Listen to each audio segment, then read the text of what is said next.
Hi guys, welcome back to my channel target CISF 2025. Guys, ఎవరైతే అభ్యర్థులు తెలంగాణ రాష్ట్రం నుండి కానివ్వండి, ఆంధ్రప్రదేశ్ రాష్ట్రం నుండి కానివ్వండి, సెంట్రల్ ఆర్మర్డ్ పోలీస్ ఫోర్స్లో సబ్ ఇన్స్పెక్టర్ ఉద్యోగాలు సాధించాలనుకుంటున్నారో వాళ్ళందరికీ ఒక సువర్ణ అవకాశం అని చెప్పొచ్చు. ఎందుకంటే మనకి సెంట్రల్ ఆర్మర్డ్ పోలీస్ ఫోర్స్ నుండి సబ్ ఇన్స్పెక్టర్ పోస్ట్ అనేది రిలీజ్ చేయడం జరిగింది. So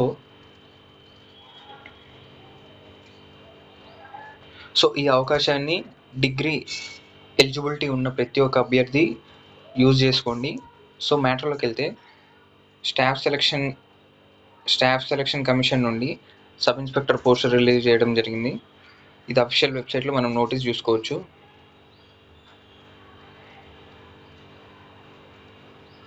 sub inspector in Delhi police central armoured police force examination 2025. Okay, దీనికి అప్లికేషన్ డేట్స్ చూసుకుంటే సెప్టెంబర్ 26 నుండి అక్టోబర్ 16 వరకు అప్లై చేసుకునే ఛాన్స్ ఉంది. 16th రోజు అప్లికేషన్ లాస్ట్ డేట్ అండి. 17th రోజు మనకి ఫీ పేమెంట్కి లాస్ట్ డేట్. అండ్ అప్లై చేసే టైంలో ఏదైనా రాంగ్గా ఏదైనా ఏదైనా మిస్టేక్ చేస్తుంటే ఎడిట్ ఆప్షన్ కూడా ఉంది.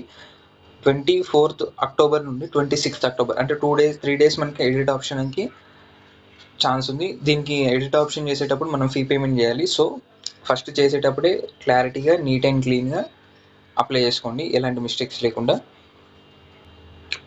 సబ్ ఇన్స్పెక్టర్ జీడీ in central armoured police force, దీనికి వచ్చేసి పే లెవెల్ 6లో మీకు శాలరీ రావడం జరుగుతుంది. 35,400 నుండి 1,12,400 వరకు. కానీ ఇది ఏంటంటే గ్రూప్ బి పోస్టులు నాన్ గెజిటెడ్ పోస్టులు అనమాట. Sub inspector executive male and female in Delhi police, ఇది వచ్చేసి సేమ్ పే లెవెల్ 6లో మీకు శాలరీ రావడం జరుగుతుంది. పే లెవెల్ 6లో శాలరీ రావడం జరుగుతుంది. 35,400 నుండి 1,12,400 వరకు శాలరీ రావడం జరుగుతుంది. ఇవి గ్రూప్ సి పోస్టులు. ఇవి ఏంటంటే మనకి 22 vacancies. Sub inspector executive Delhi police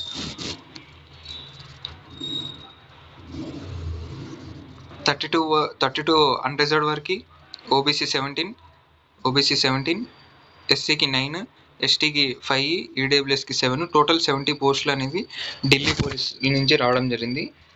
ఫీమేల్కి male వచ్చేసి ఓపెన్ కేటగిరీలో 50, OBC 27, SC 15, ST 8, EWS 14. Open కేటగిరీలో 114 పోస్టులు అనేవి రావడం జరిగింది. ఎక్స్ సర్వీస్ మ్యాన్ వాళ్ళకి 4, అన్రిజర్వ్డ్ వాళ్ళకు ఓబీసీకి 2, ఎస్సీకి 1, ఎస్టీకి 1, టోటల్ 8 పోస్టులు అనేవి రావడం జరిగింది. Ex service man special category వచ్చేసి అన్రిజర్వ్డ్ వారికి 3 పోస్టులు, ఓబీసీకి 2, ఎస్సీకి 1, టోటల్ 6 పోస్టులు అనేవి రావడం జరిగింది. 10% reservation for departmental candidates. Unreserved వాళ్ళకి 6, ఓబీసీ వాళ్ళకి 4, ఎస్సీ వాళ్ళకి 2, ఎస్టీ వాళ్ళకి 1, ఈడబ్ల్యూఎస్ వాళ్ళకి 1, టోటల్ 14 పోస్టులు, 142 పోస్టులు అనేవి రావడం జరిగింది. సబ్ ఇన్స్పెక్టర్ జీడీ in CAPF central armoured police force, ఇందులో భాగంగా పారామిలిటరీలో ఏ పోస్ట్కి అంటే ఏ కేటగిరీ వాళ్ళకి ఎన్ని పోస్టులు ఉన్నాయి చూద్దాం. సిఆర్పిఎఫ్ వచ్చేసి అన్రిజర్వ్డ్ వాళ్ళకి 407, ఫీమేల్కి 10, ఈడబ్ల్యూఎస్ వాళ్ళకి 101, ఫీమేల్కి 2, ఓబీసీ 272, ఫీమేల్కి 6, ఎస్సీ 151, ఫీమేల్కి 3, ఎస్టీ 75, ఫీమేల్కి 2, టోటల్ 1006 పోస్టులు అనేది సిఆర్పిఎఫ్ నుంచి రావడం జరిగింది.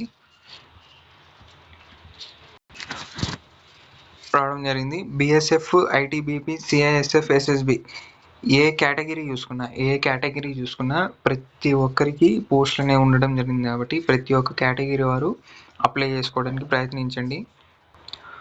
సో మనకు గ్రాండ్ టోటల్ చూసుకుంటే 2861 సబ్ ఇన్స్పెక్టర్ పోస్టులలో 286 అని 10% ఎక్స్ సర్వీస్ మ్యాన్కి కేటాయించారు.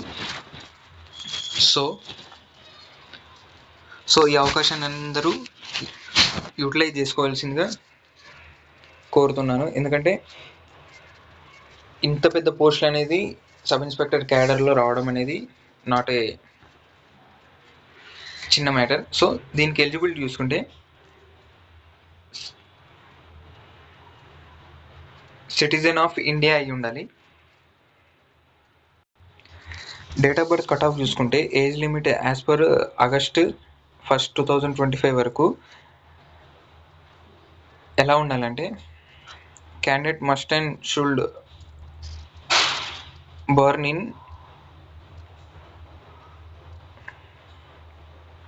2 ఆగస్ట్ 2000 నుండి 1 ఆగస్ట్ 2005 వరకు ఎవరైతే పుట్టారో వాళ్ళు ఈ నోటిఫికేషన్కి ఎలిజిబుల్. సో ఎస్సీ ఎస్టీ వాళ్ళకి 5 years రిలాక్సేషన్, ఓబీసీ వాళ్ళకి 3 years, ఎక్స్ సర్వీస్ మ్యాన్కి 3 years, ఇలా ఏజ్ రిలాక్సేషన్ కూడా ఉంది. కాబట్టి చూసుకోండి మీ డేట్ ఆఫ్ బర్త్ రిలాక్సేషన్ కలుపుకొని ఎలిజిబిలిటీ కాదనేసి చూసుకోండి.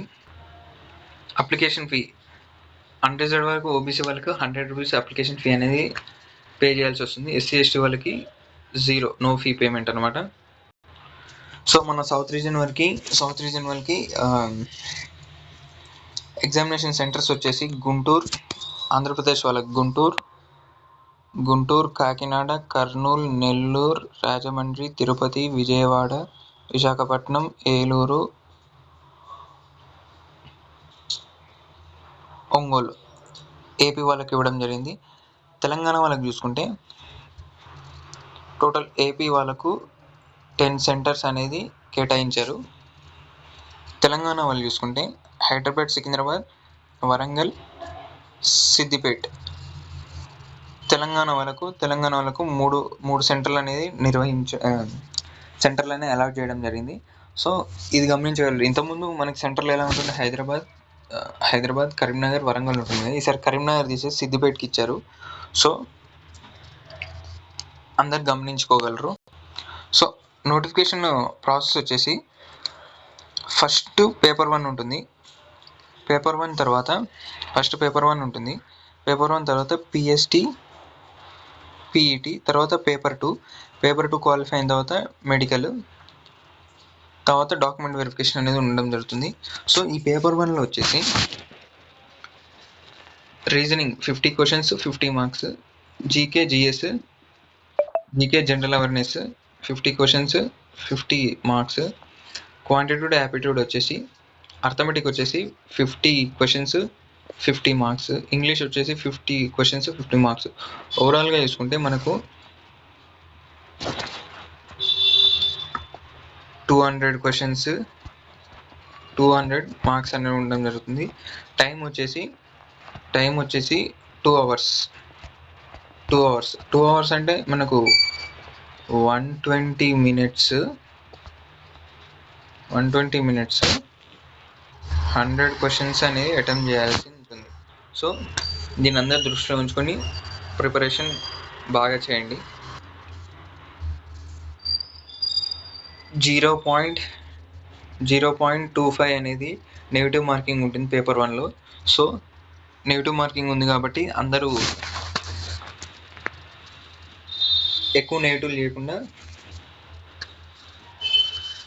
కరెక్ట్గా అటెంప్ట్ చేస్తే మనకి నార్మలైజేషన్లో స్కోర్ పెరిగే అవకాశం ఉంది. కాబట్టి ఎక్కువ తప్పులు లేకుండా కరెక్ట్గా అటెంప్ట్ చేయడానికి ప్రయత్నించండి. సో ఎవరైతే అభ్యర్థులు ఈ పేపర్ 1 క్వాలిఫై అయిపోతారో, పేపర్ 1 క్వాలిఫై అయిపోయిన తర్వాత పిఎస్టీ పిఎంటీ ఉండడం జరుగుతుంది. పిఎస్టీ పిఎంటీ ఉన్న తర్వాత మనకి పేపర్ 2 ఉండడం జరుగుతుంది. పేపర్ 2 వచ్చేసి English language comprehension 200 questions 200 marks ఉండడంతో 2 hours టైం ఇవ్వడం జరుగుతుంది. ఇందులో కూడా 2.5 నెగిటివ్ మార్కింగ్ అనేది ఉండడం జరుగుతుంది. కాబట్టి అందరు ఇంగ్లీష్ మీద కాన్సన్ట్రేట్ చేయండి. ఎవరైతే అభ్యర్థులు ఎన్సీసీ సి సర్టిఫికేట్ ఉందో వాళ్ళకు 5% మార్క్స్ అనేది బోనస్ మార్క్స్ రావడం జరుగుతుంది. 5% అంటే సి సర్టిఫికేట్ ఉన్న వాళ్ళకు 10 marks, బి సర్టిఫికేట్ ఉన్న వాళ్ళకు 6 marks, ఏ సర్టిఫికేట్ ఉన్న వాళ్ళకు 4 marks అనేది రావడం జరుగుతుంది. సో దీన్ని అందరూ దృష్టిలో ఉంచుకోండి. ఎన్సీసీ సర్టిఫికేట్ ఉన్న వాళ్ళు అప్లై చేయడానికి ప్రయత్నించండి, ఎందుకంటే బోనస్ మార్క్స్ యాడ్ అవుతున్నాయి కాబట్టి.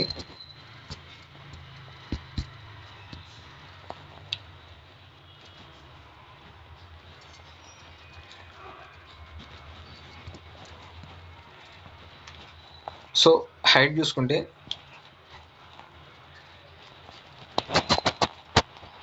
హైట్ 170 సెంటీమీటర్స్ ఉండాలి. ఓబీసీ అన్రిజర్వ్డ్ వాళ్ళు. చెస్ట్ 80 ఉండాలి. ఎక్స్పాండ్ చేస్తే 5 సెంటీమీటర్స్ ఎక్స్పాండ్ కావాలి.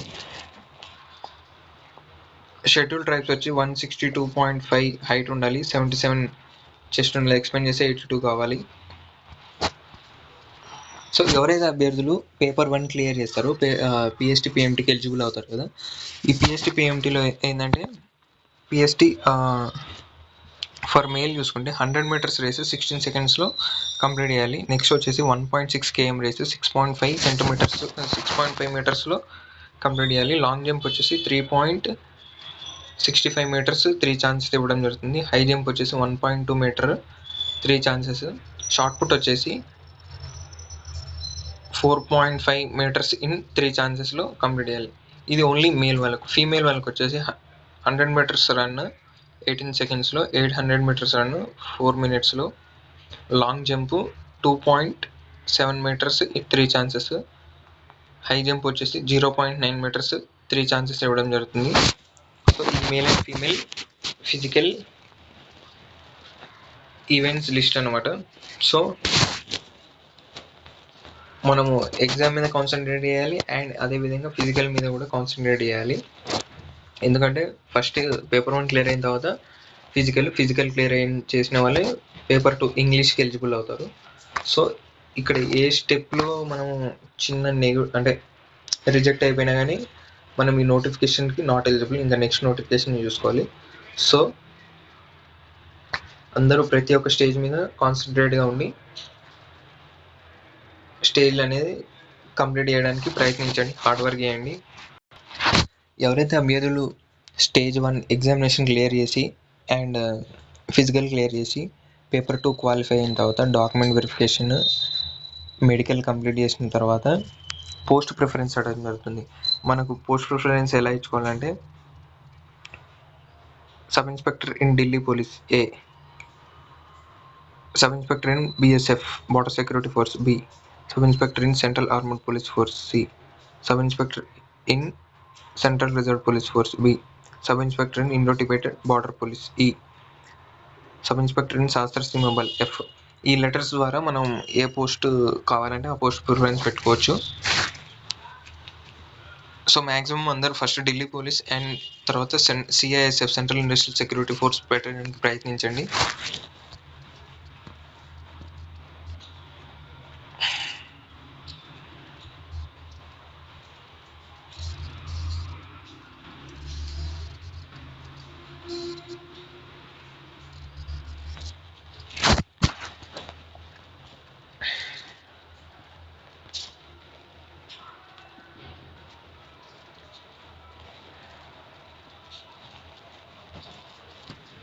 అండ్ ఎవరైతే అభ్యర్థులు క్వాలిఫికేషన్ చూసుకుంటే డిగ్రీ ఆర్ బీటెక్ కంప్లీట్ అయిపోయిన వాళ్ళు ఈ నోటిఫికేషన్కి ఎలిజిబుల్. అండ్ ఇందులో భాగంగా లాస్ట్ ఇయర్ చదువుతున్న అభ్యర్థులు ఎలా అంటే అప్లికేషన్ ఎండ్ డేట్ ఉంది కదా, అంటే ఎండ్ డేట్ అంటే అక్టోబర్ 16th వరకు మీ చేతిలోకి డిగ్రీ సర్టిఫికేట్ వచ్చేటట్టు ఉంటే అప్లై చేసుకోండి, లేకుంటే లేదు, రిజెక్ట్ అయిపోతారు. అక్టోబర్ 16 వరకు మీ డిగ్రీ కంప్లీట్ అయిపోయి సర్టిఫికేట్ షార్ట్ మెమో అనేది మీ చేతిలోకి వస్తే మీరు ఈ నోటిఫికేషన్కి ఎలిజిబుల్, లేదంటే లేనట్టే. సో ఎవరైతే అభ్యర్థులు LMV మోటార్ వెహికల్ లైసెన్స్ ఉందో వాళ్ళందరూ PST PMT టైంలో తీసుకెళ్ళండి. అండ్